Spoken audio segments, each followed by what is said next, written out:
So, I mean, speaking of big stories, the biggest story this week is the 49ers situation with Brendan Aiyuk. I mean, I heard you earlier say that you don't think the 49ers should be moving on from him. You're this close to winning a championship. You don't lose one of your best players. You don't give him up like that. And I agree with you. Alex and I have talked about this a lot. I mean, the Bills as well. Like, you're this close to a championship and then you let some of your best players leave and barely replace them.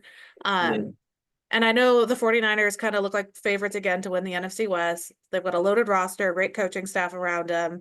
How do you see that situation playing out and the mentality being in the 49ers locker room if he does end up moving on to the Steelers or Yeah, it's fascinating, because it doesn't make sense from the outside. So they're armed with more information than we have. But from the outside, I just, you make this trade at the end of a season. You would make this trade for draft picks so that those draft picks can then be selected and come help you win games.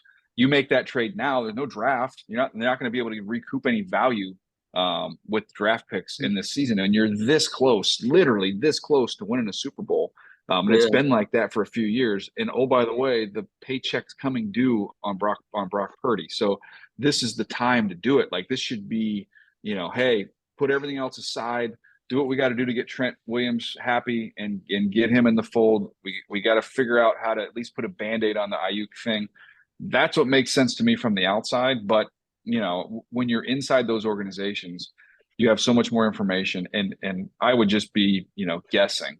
But, there's maybe the scenario where it's like, hey, this has just become too much of a distraction. It's become a talking point. Our guys are losing focus. He's not playing.